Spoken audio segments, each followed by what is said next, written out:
Inna lillahi wa inna ilaihi raji'una, inna lillahi wa inna ilaihi raji'una.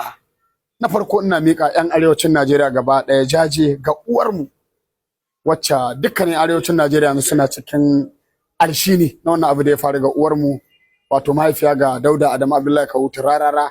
Abin ya taba zuciyarmu kuma ya dame mu. So zan yi kira ga musulmai ko kuma ce musulmai na kwarai dan naga akwai dabbobi bayan dabbobi ma akwai jahilai, akwai fajirai, akwai kafirai. Dan mutum ba zai san kafiri bane shi sai akwai kalmar da zai faɗa ya fita daga musulunci ya koma kafiri. Duk mutumin da abu zai shafi dan uwanka musulmi kai murna to ka cika fajiri, ka cika fasiki, ka cika jahili. So wannan kira ne ga mutane da yawa wanda ba su san ma abin da suke ba. An masifa ta samu dan uwanka musulmi jaji ake yi.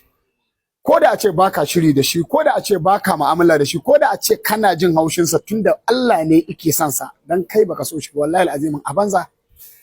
Wato muna mika jaji ga dukkanin yan arewacin Najeriya wannan abu da ya faru da uwar mu Allah ubangiji ya bayyana ta, Allah ya bayyana ta albarkacin Muhammadu Rasulullahi. Domin da yawa wasu sun samu dama, sun samu freedom na su fito su maganganu sai da babu dama. Allah ya hana ku domin ɗaukaka ce ta Allah. Allah ubangiji ya bayyana ta, Allah ya bayyana ta, Allah ubangiji ya bayyana ta domin musulma ce ta kware kuma jagora a yankinta. Shi kanta ɗanta jagora ne a arewacin Najeriya. Irin taimakon da take kai da kake farin jini kake bakin ciki uwarka ba za ta yi ba. Abubuwan da take yi na tallafa mutanen ƙauyen da yankin uwarka ba za ta yi ba. To mu addu'a muke Allah ubangiji ya bayyana ta domin ta cika mai imani, ta cika jagora, ta cika uwa. Domin billahi azimin mu ba abin da zamu ce sai dai mu ce inna lillahi wa inna ilaihi raji'un. Kuma Allah ya bayyana ta kamar yadda kuke ta fitowa, kuke ta kun samu dama, kuke ta maganganu na fajirai, kuke maganganu na fasikai, kuke maganganu na jahilai, kuke maganganu na jahilci, kuke magana na kafirai. To na son tabbatar muku haka za mu yi murna Allah ya fito da ita lafiya albarkacin Muhammadu Rasulullahi.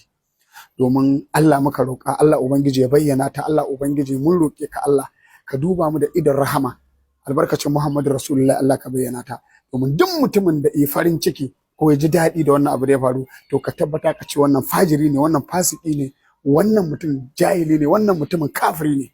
Domin duk musulmin kirki ina jajanta musulmi dan uwansa. Allah ubangiji ya bayyana uwar mu, Allah ubangiji ya bayyana ta. Allah na roƙe ka Allah isa wannan shine abu jaraba ta ƙarshe a rayuwarta albarkacin Muhammadu Rasulullahi. Allah ubangiji ya bayyana ta dan annabi Muhammadu.